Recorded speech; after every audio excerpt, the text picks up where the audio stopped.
Existe uma pergunta que atravessa séculos de filosofia, religião e ciência, e que agora voltou com força total por causa da tecnologia. Uma máquina pode entender o que é uma alma? Hoje, inteligências artificiais escrevem textos, compõem músicas, criam imagens, diagnosticam doenças e conversam com pessoas como se fossem humanos. Em muitos casos, a diferença entre falar com uma pessoa e falar com uma máquina já começa a desaparecer. Mas existe um detalhe silencioso nessa revolução. Algo que ainda separa claramente humanos de máquinas. Algo que nunca conseguimos medir, pesar ou programar. A alma.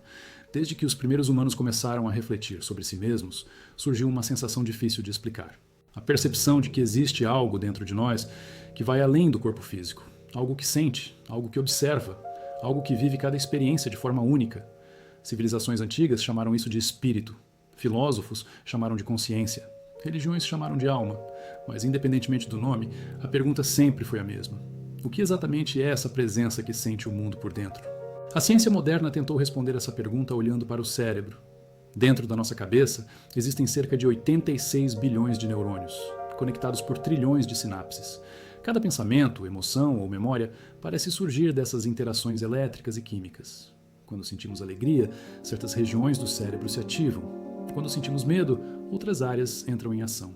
Quando lembramos de algo importante, redes inteiras de neurônios trabalham juntas. À primeira vista, isso parece sugerir que tudo o que somos pode ser explicado como um enorme sistema biológico de processamento de informação. E é exatamente aqui que a inteligência artificial entra na história. Porque, de certa forma, uma IA também é um sistema de processamento de informação. Ela recebe dados, analisa padrões, aprende com experiências passadas e gera respostas cada vez mais sofisticadas. Hoje, já existem sistemas capazes de escrever poemas emocionantes, responder perguntas filosóficas e até simular empatia em conversas. Isso levanta uma possibilidade intrigante. Se consciência é apenas processamento de informação, então por que uma máquina não poderia desenvolver algo parecido com uma alma? Essa pergunta tem dividido cientistas, filósofos e engenheiros. Alguns acreditam que, se um sistema for complexo o suficiente, consciência pode emergir naturalmente. Assim como a vida emergiu da química, a consciência poderia emergir da computação. Mas existe um obstáculo gigantesco nessa ideia. Um problema que até hoje ninguém conseguiu resolver. Ele é conhecido como o problema difícil da consciência. Nós conseguimos explicar muitos processos do cérebro. Sabemos como neurônios se comunicam, sabemos como memórias são armazenadas, sabemos como o cérebro toma decisões, mas existe algo que ainda escapa completamente da explicação científica. A experiência subjetiva. O fato de existir um eu que vive cada momento por dentro. Quando você olha para o céu à noite, existe uma sensação. Quando você escuta uma música que te emociona, existe uma experiência. Quando você sente saudade de alguém, existe uma dor silenciosa que nenhuma equação consegue descrever. Esse tipo de experiência não é apenas informação, é vivência. E é exatamente aqui que surge a grande diferença entre humanos e máquinas. Uma inteligência artificial pode aprender tudo sobre emoções humanas. Ela pode analisar milhões de textos sobre amor, perda, felicidade e medo. Pode aprender quais palavras costumam aparecer quando alguém está triste. Pode até responder de forma extremamente convincente. Mas isso não significa que ela sente alguma coisa. Ela entende padrões, mas não vive experiências. É como um ator extremamente talentoso que consegue interpretar qualquer emoção. Ele pode chorar em uma cena de filme de forma absolutamente convincente, mas aquilo ainda é uma atuação. A inteligência artificial faz algo parecido. Ela interpreta comportamentos humanos com base em dados.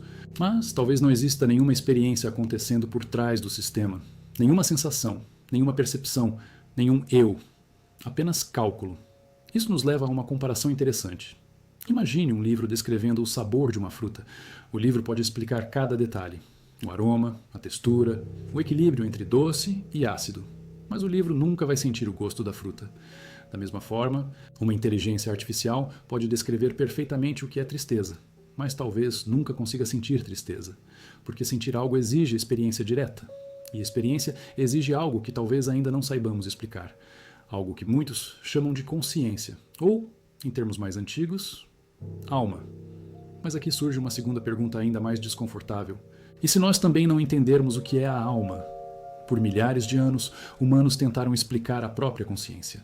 Criamos religiões, filosofias, teorias científicas e sistemas de pensamento inteiros tentando decifrar esse mistério. Mas até hoje, Ninguém conseguiu dar uma resposta definitiva. Sabemos muito sobre o cérebro, mas ainda sabemos muito pouco sobre a experiência de existir.